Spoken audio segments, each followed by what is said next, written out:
Hello everybody, welcome back to my channel. जैसा कि हम सभी लाइब्रेरी की जो वैकेंसी आने वाली थी उसका प्रिपरेशन करना स्टार्ट किए थे, जिसमें मैं आप सभी को लाइब्रेरी एंड इंफॉर्मेशन साइंस के जो भी प्रीवियस ईयर्स के क्वेश्चन थे उसे मैं सॉल्व करवा रहा था। तो आज उसकी नेक्स्ट वीडियो मैं आप लोगों के लिए लेके आया हूँ। तो स्टार्ट करते हैं आज के इंपॉर्टेंट क्वेश्चंस को।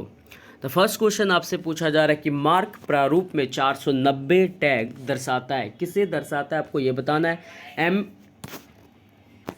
MARC प्रारूप में 490 टैग किसे दर्शाता है आपको ये बताना है। तो इसका राइट आंसर है ऑप्शन नंबर डी, ये श्रेणी विधान को दर्शाता है। द सीरीज स्टेटमेंट को MARC प्रारूप में 490 टैग दर्शाया जाता है। अब MARC क्या है इसे आप ध्यान से समझिए। MARC जिसका full form machine readable cataloguing, एक विशेष प्रकार की मशीन एक कंप्यूटर कैटलॉग रिकॉर्ड में डेटा को पढ़ और व्याख्या कर सकता है। प्रत्येक फील्ड 3 अंकीय संख्या से जुड़ी होती है जिसे टैग कहा जाता है। एक टैग फील्ड की पहचान कराता है। कुछ महत्वपूर्ण टैग निम्नलिखित हैं जिसके बारे में आप देखिए। फर्स्ट है आपका 010 टैग, ये library of Congress control number का टैग है। 020 टैग ये ISBN का टैग है। 100 टैग जो है personal name main entry number का है। 245 टैग जो है वो टाइटल इन्फॉर्मेशन का है। और 250 टैग जो है वो एडिशन का है। और 260 टैग पब्लिकेशन इन्फॉर्मेशन का है। 300 टैग पूछा जाए तो फिजिकल डिस्क्रिप्शंस का है। और 490 टैग पूछा जाए तो सीरीज स्टेटमेंट का है। 520 टैग पूछा जाए तो ये एनोटेशन या समरी नोट के लिए है। 650 टैग पूछा जाए तो ये टॉपिकल सब्जेक्ट हेडिंग के लिए होता है। और अगर 700 टैग पूछा जाए तो पर्सनल नेम एडेड एंट्री के लिए होता है। सभी टैग आपके लिए इंपॉर्टेंट है, इसलिए सारे टैग को आप ध्यान रखिएगा। नेक्स्ट क्वेश्चन की ओर बढ़ते हैं। नेक्स्ट क्वेश्चन है आपका, मार्क के अंतर्गत शब्दों या अभिलेखों के संग्रह को निम्न में से क्या कहते हैं। तो इसका राइट आंसर है ऑप्शन नंबर डी, इसे डेटाबेस कहते हैं। मार्क के अंतर्गत शब्दों या अभिलेखों के संग्रह को डेटाबेस कहा जाता है। इसके डिस्क्रिप्शन को आप समझिए। मार्क नवीन पठनीय प्रसूची अथवा प्रसूचीकरण एक परिवर्णी शब्द है। यह कंप्यूटर द्वारा व्यवस्थित ग्रंथपरक डाटा की पहचान एवं उसके व्यवस्थापन के लिए परंपराओं को प्रयुक्त करने वाले प्रारूपों का समूह है। सर्वप्रथम लाइब्रेरी ऑफ कांग्रेस द्वारा पुस्तकालयों में ग्रंथपरक सूचना संप्रेषण के लिए बड़ी संख्या में मशीन रीडेबल कैटलॉग अभिलेख प्रारूप का निर्माण एवं प्रयोग किया गया।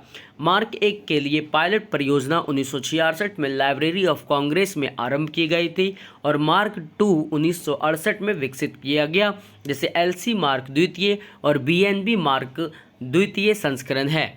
नेक्स्ट क्वेश्चन आपसे पूछा जा रहा है, मार्क 21 में विषय परिग्राहित क्षेत्र कौन सा है। तो इसका राइट आंसर है ऑप्शन नंबर 6XX। मार्क 21 में विषय परिग्राहित क्षेत्र कौन सा है, तो 6XX है। मार्क का फुल फॉर्म आप जान रहे हैं कि मशीन रीडेबल कैटलॉगिंग है। यह पुस्तकों की सूची को पढ़ने का एक डिजिटल स्तंभ है। 1960 के दशक में एक अमेरिकी साइंटिस्ट हेनरिट डेविडसन अब्राम ने मार्क को विकसित किया। सन 1963 में गिलबर्ट W किंग अध्यक्षता में एक समिति का गठन किया गया जिसको लाइब्रेरी ऑफ कांग्रेस की सेवाओं की संभावनाओं का पता लगाना था। मार्क 21 को लाइब्रेरी ऑफ कांग्रेस और कनाडियन पुस्तकालय और अभिलेखागार के सहायक कार्यालय द्वारा अनुरक्षित किया जाता है। मार्क 21 के दस्तावेज एक साल में 2 बार अपडेट किए जाते हैं। इसे निम्नलिखित मेटाडेटा मानकों में मैप किया गया है। कौन सा है, तो MODS मोड्स में है, डबलिन कोर में है, ओनिक्स RDA में है, यूनिमार्क 2 मार्क 21 में है और डिजिटल जियोस्पेशियल मेटाडेटा 2 मार्क में है, जिसमें 3XX जो है वो फिजिकल डिस्क्रिप्शन एट्सेट्रा फील्ड्स को दर्शाता है। 4XX जो है वो सीरीज स्टेटमेंट को दर्शाता है। 5XX नोट फील्ड्स को दर्शाता है और 6XX जो है वो सब्जेक्ट एक्सेस फील्ड्स को दर्शाता है। नेक्स्ट क्वेश्चन आपसे पूछा जा रहा है, ISBD स्टैंड्स फॉर, आपको बताना है ISBD का फुल फॉर्म क्या है। तो इसका राइट आंसर है option number B, international standard for bibliographical description.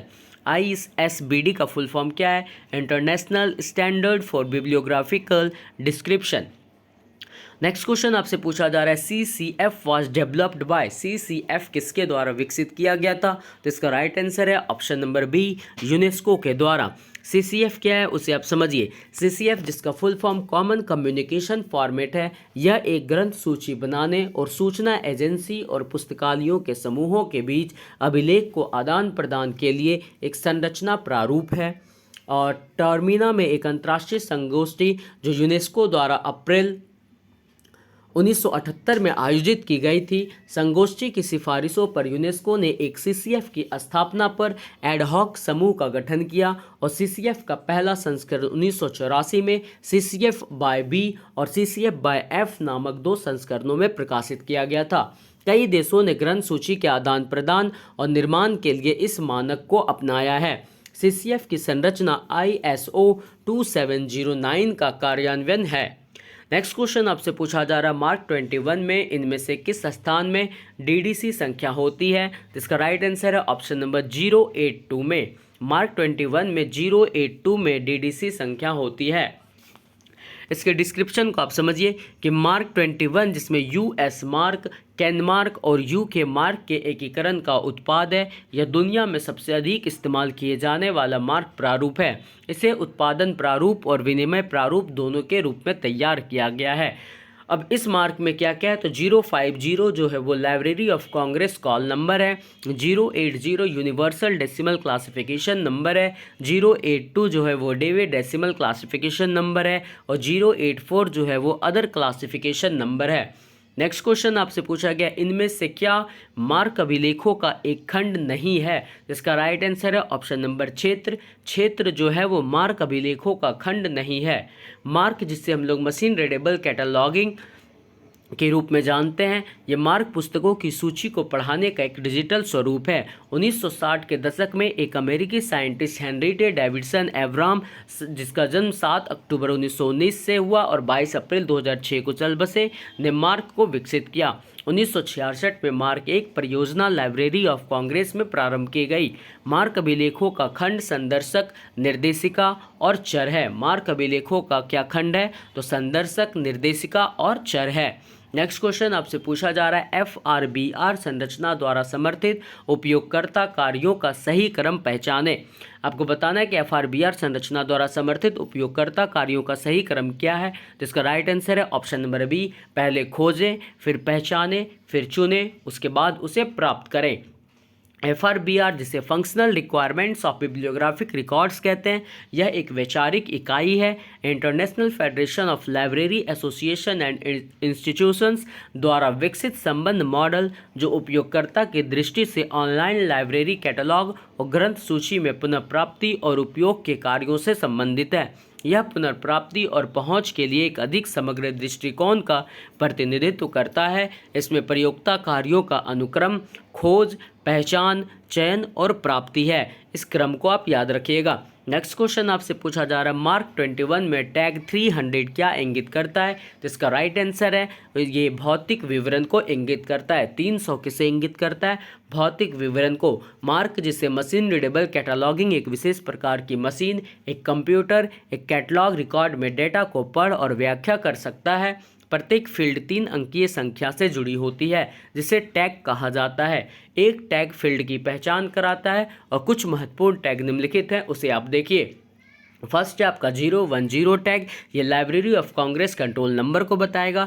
020 tag ISBN को बताएगा। 100 टैग जो है वह personal name main entry number को बताएगा। 245 टैग टाइटल इन्फॉर्मेशन को बताएगा और 250 टैग जो है एडिशन को बताएगा। 260 टैग पब्लिकेशन इन्फॉर्मेशन को बताएगा।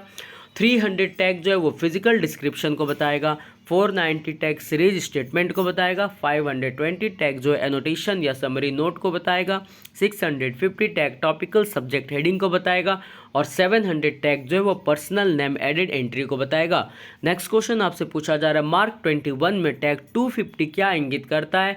तो अभी आपने जस्ट पढ़ा था कि 250 जो है वो संस्करण कथन को दर्शाता है। मार्क जिससे हम लोग मशीन रीडेबल कंप्यूटर कैटलॉगिंग एक विशेष प्रकार की मशीन, एक कंप्यूटर कैटलॉग रिकॉर्ड में डाटा को पढ़ और व्याख्या कर सकता है। प्रत्येक फील्ड 3 अंकीय संख्या से जुड़ी होती है जिसे टैग कहा जाता है। एक टैग फील्ड की पहचान करता है। कुछ महत्वपूर्ण टैग निम्नलिखित हैं और इस टैग को मैंने कई बार बता चुका है, इसलिए मैं अभी स्किप कर रहा हूँ। नेक्स्ट क्वेश्चन आपसे पूछा जा रहा है CCF पर for bibliographic record refers to, ग्रंथ प्रक रिकॉर्ड के लिए CCF संकेत करता है। किसे संकेत करता है आपको ये बताना है। तो इसका राइट आंसर है ऑप्शन नंबर ए। इसमें क्या है, कूट दिया हुआ है, मतलब फर्स्ट एंड थर्ड। इसका राइट आंसर होगा क्या होगा, फर्स्ट एंड थर्ड, यानी डाटा परिवर्तन और डाटा को पहचान के लिए मानक टैग, रिकॉर्ड के लिए क्या कह रहा है, ग्रंथ परक रिकॉर्ड के लिए CCF किसे संकेत करता है, तो ये डाटा परिवर्तन और डाटा को पहचान के लिए मानक टैग को संकेत करता है। इसके डिस्क्रिप्शन को आप समझिए, डाटा परिवर्तन और डाटा की पहचान के लिए मानक टैग को ग्रंथ परक रिकॉर्ड के लिए CCF जिसे कॉमन कम्युनिकेशन फॉर्मेट संकेत करता है। CCF सन 1988 में प्रकाशित हुआ।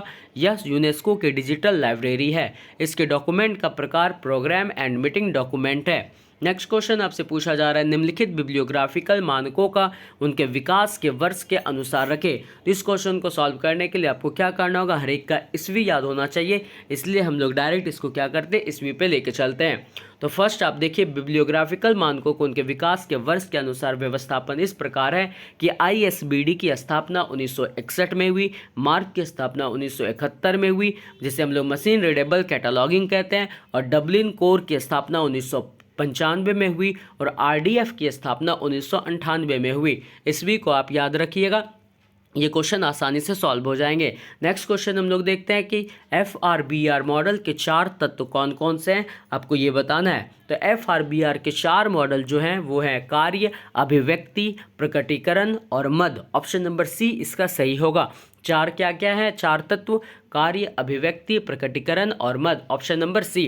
नेक्स्ट क्वेश्चन हम लोग देखते हैं अभिकथन और तर्क पे। अभिकथन कह रहा है कि ग्रंथ सूची नियम संदर्भ के बाहर मार्क का उपयोग कभी भी नहीं होना चाहिए। जी हाँ, तो ये ग्रंथ सूची जो नियम संदर्भ है ये बताता है कि इसका उपयोग, मार्क का उपयोग कभी भी नहीं होना चाहिए, संदर्भ के बाहर इसका उपयोग नहीं होना चाहिए। ये बिल्कुल ही सही कह रहा है। तर्क कह रहे हैं मार्क मात्र एक कोडिंग पद्धति है और ये वाडगम्य सूचना को कंप्यूटर अभिलेख में प्रविष्टि करने हेतु है। तो रीजन भी सही है। रीजन क्या कर रहा है, mark is simply a coding scheme for entering bibliographic information into computer records. यहाँ पे अभिकथन और तर्क जो है दोनों पूरी तरह से सही है, इसलिए इसका राइट आंसर क्या हो जाएगा, बोथ A एंड B। अब देखिए ये बोथ A एंड B किस में दिया हुआ है, तो ऑप्शन नंबर A सही है, जहाँ पे A और R दोनों पूरी तरह से सत्य है। नेक्स्ट क्वेश्चन हम लोग देखते हैं, आपको बताना है निम्नलिखित मार्क प्रारूपों को उनके उत्पत्ति वर्ष के आधार पर व्यवस्थित कीजिए। तो उत्पत्ति वर्ष के आधार पर व्यवस्थित करने के लिए आपको इसके ईस्वी को याद रखना होगा। तो डायरेक्ट हम लोग इसके ईस्वी को देखते हैं कि किसकी स्थापना कब हुई। निम्न मार्क प्रारूपों को उनके उत्पत्ति वर्ष के आधार पर व्यवस्थापन कुछ इस प्रकार है कि LC जिसे हम लोग लाइब्रेरी ऑफ कांग्रेस कहते हैं, इसकी स्थापना मार्क जो है 1960 के दशक में हुई, और केन मार्क की स्थापना 1997 या 1990 के आसपास हुई। US मार्क की स्थापना 1994 से 1980 के दशक के बीच हुई, और मार्क 21 की स्थापना 1999 में हुई। इसलिए याद रखिएगा, ये क्वेश्चन इजी में सॉल्व होगा। नेक्स्ट क्वेश्चन हम लोग देखते हैं कि MARC मार्क जो है रिकॉर्ड में डैश निहित होते हैं। आपको बताना है मार्क रिकॉर्ड्स कंटेन, मार्क जो है किस किस चीज़ों को कंटेन करता है। तो इसका राइट आंसर है option number A। Option number A क्या है, यहाँ पे कूट वाले ऑप्शन है, मतलब फर्स्ट में देखना है A में क्या है, इसका राइट आंसर है फर्स्ट, सेकंड एंड थर्ड। यानी मार्क जो है, मार्क में क्या क्या चीज़ें रिकॉर्ड रहेगी, तो पुस्तकालय सामग्री का विवरण और खोज परक शीर्षक और संग्रह व्यवस्थित करने के तत्व, ये 3 चीज़ जो है मार्क में रिकॉर्ड रहेंगे। क्या क्या रहेंगे, पुस्तकालय सामग्री का विवरण, खोज परक शीर्षक और संग्रह व्यवस्थित करने के तत्व। नेक्स्ट क्वेश्चन हम लोग देखते हैं, आपको क्या करना है, सूची 1 को सूची 2 के साथ मैच करना है। हम लोग डायरेक्ट क्या करते हैं, इसके सॉल्यूशन पे चलते हैं, वहाँ से आपको समझ में आएगा।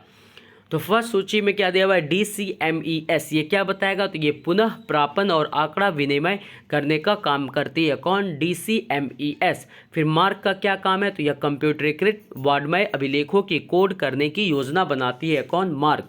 मार्क जो है कंप्यूटरीकृत वाड्मय अभिलेखों की कोड करने की योजना बनाती है। RDA क्या है, तो ये वाडगम्य रिकॉर्डों के लिए नियम है। RDA क्या है, तो वाडगम्य रिकॉर्डों के लिए नियम है। FRBR क्या है, तो रिकॉर्ड की कार्यात्मक अपेक्षाओं को परिभाषित करता है। FRBR क्या करता है, रिकॉर्ड की कार्यात्मक अपेक्षाओं को परिभाषित करता है। नेक्स्ट क्वेश्चन हम लोग देखते हैं। नेक्स्ट क्वेश्चन क्या है, फिर से आपको मिलान करना है, तो हम लोग क्या करेंगे, इस क्वेश्चन को फिर से ऑप्शन पे हम लोग चलते, डायरेक्ट आंसर पे चलते, वहाँ से आपको ये समझ में आएगा। तो यहाँ पे देखते हैं FRBR क्या है, इसका सही मिलान करना है। तो FRBR को हम लोग मैच करेंगे किसके साथ, इफ्ला के साथ। FRBR का मैचिंग किसके साथ होगा, इफ्ला के साथ। पॉप्सी POPSI जो है ये किसके द्वारा दिया गया, तो G भट्टाचार्य के द्वारा। UDC किसके द्वारा दिया गया, तो पॉल आउटलेट के द्वारा।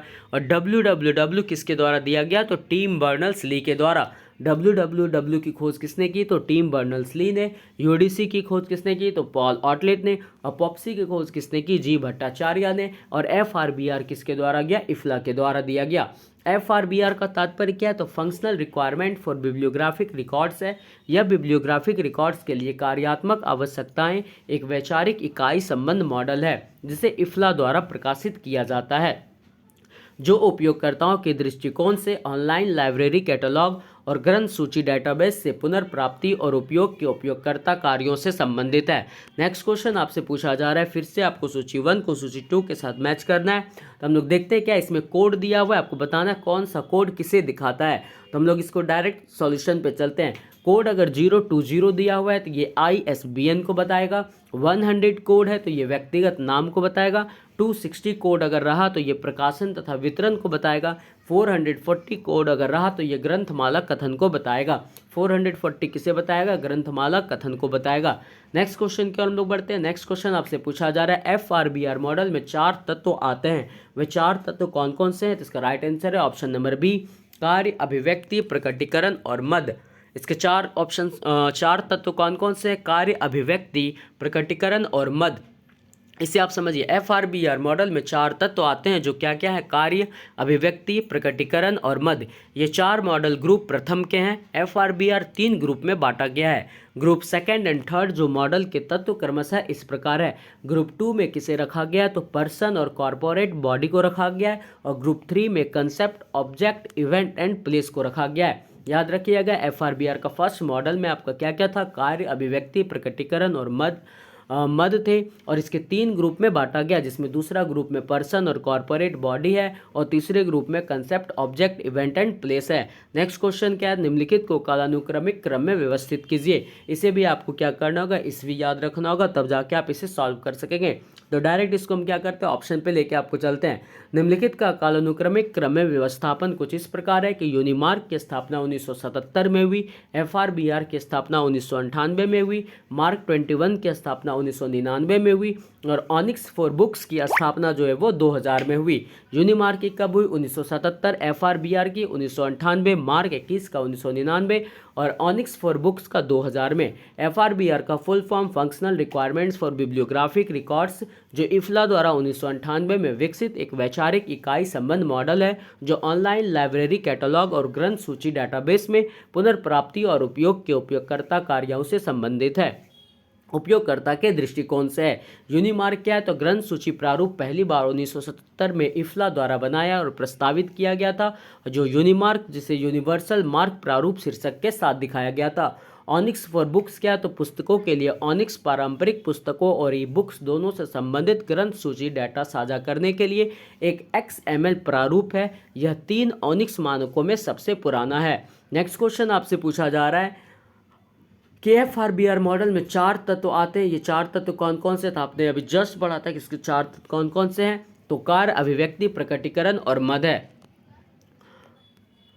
नेक्स्ट क्वेश्चन में देखते हैं, निम्नलिखित मार्क 21 तत्वों को तदानुरूपी टैग्स के साथ मिलाइए। फिर से आपको बताना है कि इसमें से टैग देखना है और किसके साथ मैचिंग होगा उसे आपको बताना है। तो डायरेक्ट हम लोग टैग पे चलते हैं, फिर आपको समझ में आएगा। अगर व्यक्तिगत मुख्य प्रविष्टि का टैग पूछे तो बताइएगा 100, व्यक्तिगत विषय शीर्षक का टैग पूछे तो 600, व्यक्तिगत इतर प्रविष्टि का टैग पूछे तो 700 और ग्रंथ परक शीर्षक का टैग पूछे तो 245। आप सारे टैग को एक जगह लिख लीजिए, एक बार में याद कर लीजिएगा, वो क्लियर हो जाएगा। व्यक्तिगत मुख्य प्रविष्टि पूछे तो 100, व्यक्तिगत विषय शीर्षक पूछे तो 600 और व्यक्तिगत इतर प्रविष्टि पूछे तो 700 और ग्रंथ परक शीर्षक पूछे तो 245। नेक्स्ट क्वेश्चन आपसे पूछा जा रहा है, ग्रंथ परक अभिलेखों की कार्य संबंधी आवश्यकताओं FRBR RDA 0.2 संस्करण के समूह 1 में तत्वों की सही श्रृंखला की पहचान करें। मतलब इस तत्व में जो श्रृंखला बनी है उसकी सही पहचान आपको करना है। क्या क्या होगा, तो इसका राइट आंसर है ऑप्शन नंबर सी, ये जो है सही श्रृंखला है। क्या क्या है, तो पहले कार्य होगा, फिर अभिव्यक्ति, फिर आविर्भाव और फिर होगा मद। पहला क्या होगा, वर्क्स, फिर एक्सप्रेशन, फिर मैनिफेस्टेशन और उसके बाद होगा आइटम। इसके डिस्क्रिप्शन को आप समझिए क्या है कि ग्रंथपरक अभिलेखों की कार्य संबंधी आवश्यकताओं यानी FRBR RD 0.2 संस्करण के समूह 1 में तत्वों की सही श्रृंखला की पहचान निम्न है कि सबसे पहले कार्य होगा, फिर अभिव्यक्ति, फिर आविर्भाव और लास्ट में मद होगा। FRBR RD 0.2 संस्करण के 3 समूह में बांटा गया है। नेक्स्ट क्वेश्चन आपसे पूछा गया है, RDA सामान्य पदार्थ अभिधान को पदार्थों के वर्गों द्वारा विस्थापित करता है जिनका प्रतिनिधित्व निम्न प्रकार से किया जाता है। इनका प्रतिनिधित्व किस तरह से किया जाएगा, तो इसमें देखिए, इसमें जो ABCD ऑप्शन है ये क्या है, एक कूट के द्वारा दिया गया। उस कूट को आप समझिए क्या क्या होगा, या तो ABC सही है, कोड को देख लीजिए, BCD सही, या फिर ABD या फिर ACD सही है। तो इसका right answer option number A है, जिसमें A, B और C सही है। क्वेश्चन क्या कह रहा था, RDA सामान्य पदार्थ अभिधान को पदार्थों के वर्गों द्वारा विस्थापित करता है जिनका प्रतिनिधित्व निम्न प्रकार से किया जाता है। कितने प्रकार से किया जाता है, तो विषय सामग्री प्रकार से, वाहक प्रकार से और मीडिया प्रकार से किया जाता है। इसके डिस्क्रिप्शन को आप समझिए और कंसेप्ट क्लियर होगा। RDA सामान्य पदार्थ अभिधान को पदार्थों के वर्गों द्वारा विस्थापित करता है जिनका प्रतिनिधित्व 3 प्रकार से किया जाता है। पहला विषय सामग्री प्रकार, दूसरा वाहक प्रकार और तीसरा मीडिया प्रकार। RDA जो संसाधन विवरण और पहुंच नया कैटलॉगिंग मानक जो AACR2 की जगह लेगा, RDA पुस्तकालयों को महत्वपूर्ण रूप से बदलने की क्षमता प्रदान करता है कि कैसे ग्रंथ सूची डेटा बनाया और उपयोग किया जाता है। जुलाई 2010 में प्रकाशित RDA अब उपलब्ध है। यह FRBR और FRAD पर आधारित कैटलॉगिंग निर्देशों का एक सेट है। नेक्स्ट क्वेश्चन आपसे पूछा गया, उपयोगिता कार्यों की सही श्रृंखला की पहचान करें जो FRBR RDA 0.2 संस्करण की संरचना द्वारा समर्थित है। तो इसका राइट आंसर क्या है, इसका राइट आंसर है ऑप्शन नंबर B। क्या है, तो पहले खोज होगी, फिर पहचान, फिर चयन और उसके बाद होगी प्राप्ति। पहले खोज, फिर पहचान, फिर चयन और उसके बाद प्राप्ति। इस क्वेश्चन को मैं पहले भी करा चुका हूँ, इसलिए यहाँ पे इसके डिस्क्रिप्शन को नहीं हम बताते हैं। नेक्स्ट क्वेश्चन हम लोग देखते हैं। नेक्स्ट क्वेश्चन आपका अभिकथन और तर्क है। अभिकथन पूछ रहा है आपसे कि सूचना की वैश्विक हिस्सेदारी में FRBR एक बहुत ही महत्वपूर्ण घटनाक्रम है। तो हाँ, सूचना की वैश्विक हिस्सेदारी में FRBR की जो है वो महत्वपूर्ण ही घटनाक्रम है, ये बिल्कुल ही सही है। यहाँ पे अभिकथन क्या है, राइट है।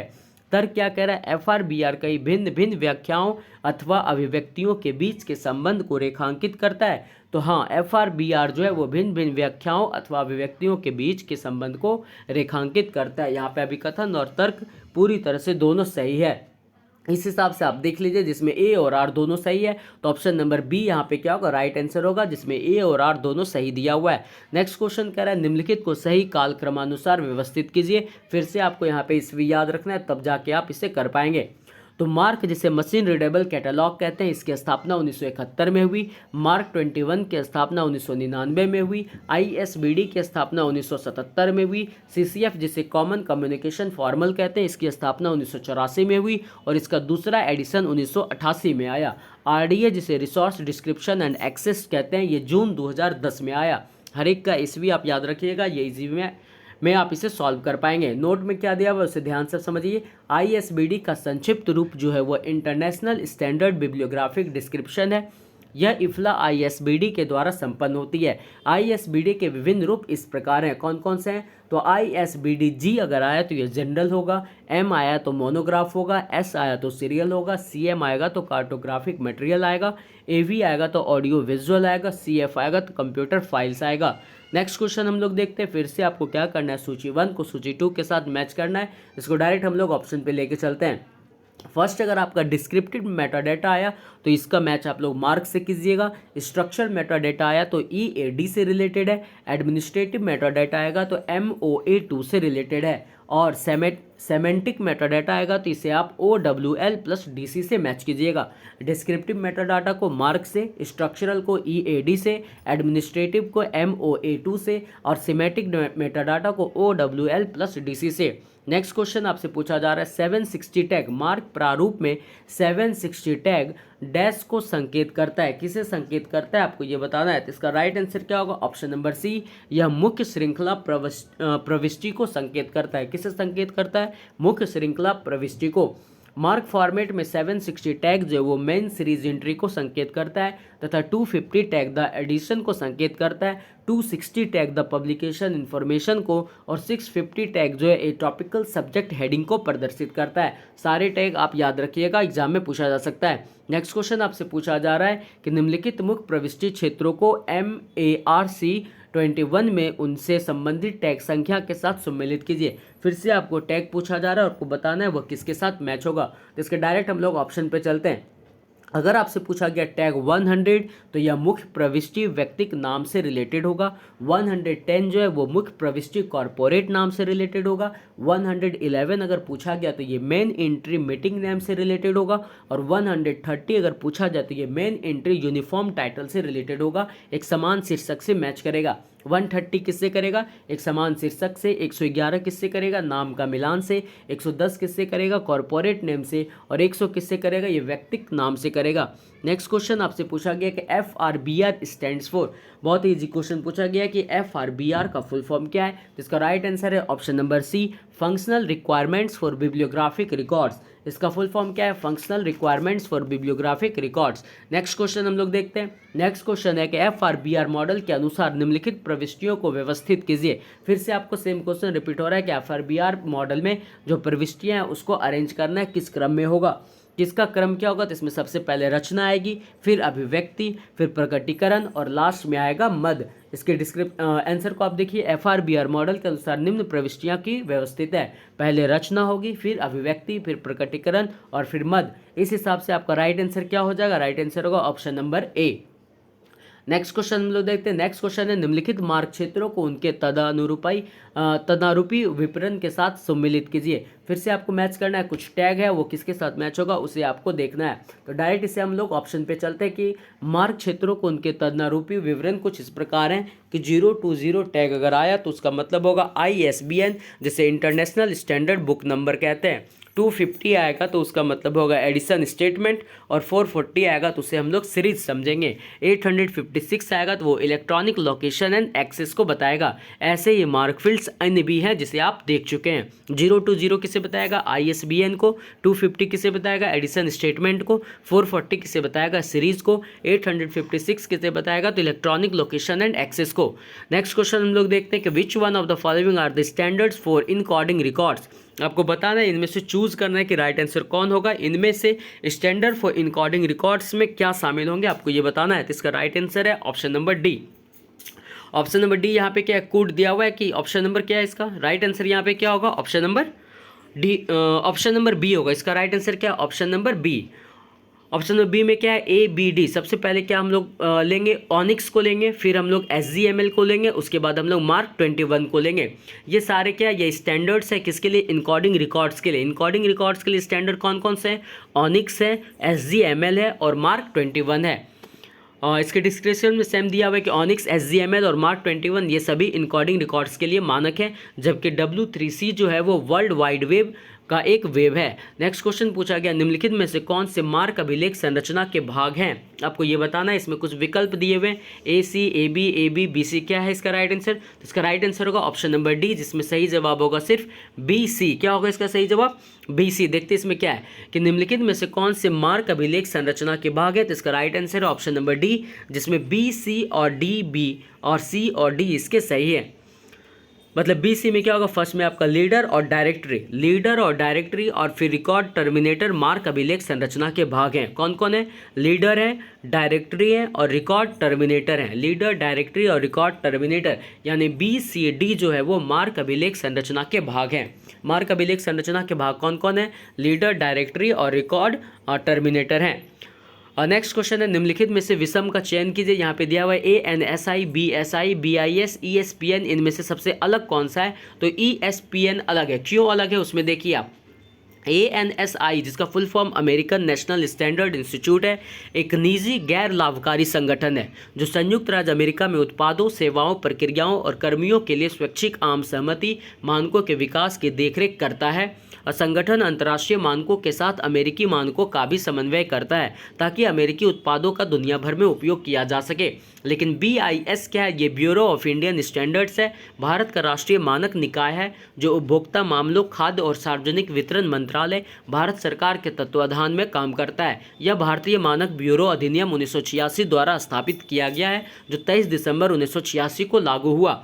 BSI क्या है? तो ये बिजनेस स्टैंडर्ड एंड इंफॉर्मेशन है, एक व्यावसायिक कंपनी है जो दुनिया भर के संगठनों का उत्कृष्टता को आदत बनाने में मदद करता है। इसका मुख्य कार्य व्यवसायों के प्रदर्शन को बेहतर बनाने, जोखिम को कम करने और अस्थायी विकास प्राप्त करने का तरीका दिखाना है। आपसे क्वेश्चन क्या पूछा गया था कि निम्नलिखित में से विषम का चयन कीजिए, तो इसमें से विषम कौन सा होगा? ESPN इसमें जो है विषम होगा। इसमें विषम किसको छाड़िएगा? ESPN को। Thank you. नेक्स्ट है आपको नेक्स्ट लाइब्रेरी के टॉपिक मिलेंगे। इस चैनल पर यदि आप नए हैं तो चैनल को सब्सक्राइब और शेयर करना मत भूलिएगा। Thank you.